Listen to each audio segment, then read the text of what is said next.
मानक आशुलिपि का अभ्यास 4। SSC और all exam important dictation. Ready start. माननीय सदस्यगण, हाल में उत्तर प्रदेश के राज्यपाल ने हिंदी के विकास के बारे में जो विचार प्रकट किए हैं वे अज्ञान के सूचक नहीं, एक धारणा के सूचक हैं।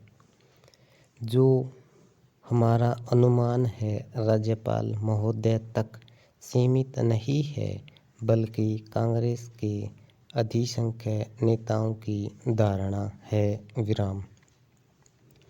बहुत से इसे स्पष्ट शब्दों में प्रकट नहीं करते, तो इसलिए नहीं कि वे पूर्वाग्रह से मुक्त हैं, बल्कि इसलिए कि इससे राष्ट्रभाषा संबंधी एक व्यापक पाखंड की सुविधाजनक ओट उन्हें मिल जाती है। New para.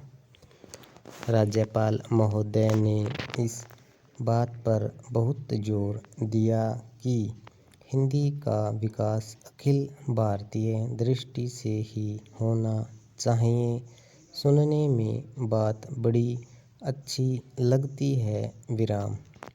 यह बात और भी अच्छी है कि इस भाषा का विकास अखिल मानव जाति के कल्याण की दृष्टि से ही होना चाहिए।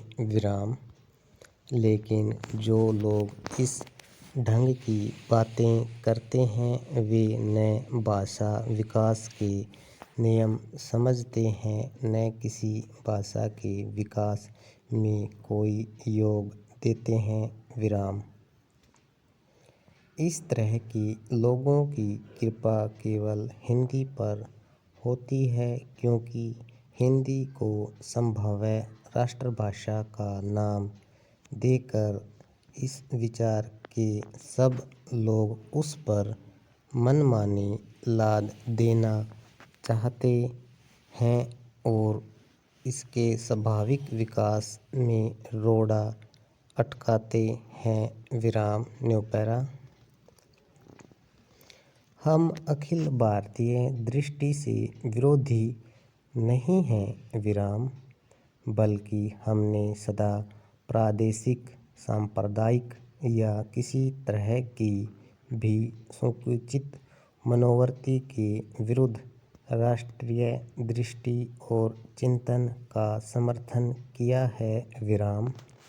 लेकिन हमें यह बात दोहराना भी आवश्यक जान पड़ता है कि भारतीय भाषाओं में हिंदी ही सबसे अधिक और सबसे अधिक निष्ठापूर्वक अखिल भारतीय दृष्टि से सोचती रही है और अखिल भारतीय उत्तरदायित्व वहन करने के योग्य बनने का स्वतः प्रयत्न करती रही है। इसलिए कि यह मध्य प्रदेश की भाषा की सहज स्वाभाविक प्रवृत्ति और ऐतिहासिक नियति है। केंद्रीय सरकार राज्य सरकारों को राज्य की भाषा के विकास के लिए अनुदान देते हुए यह आशा या मांग करे कि राज्य अपनी भाषा विकास में योग देते हुए एक व्यापक दृष्टि को पनपाने का प्रयत्न करे, तो यह आशा या मांग सही होगी।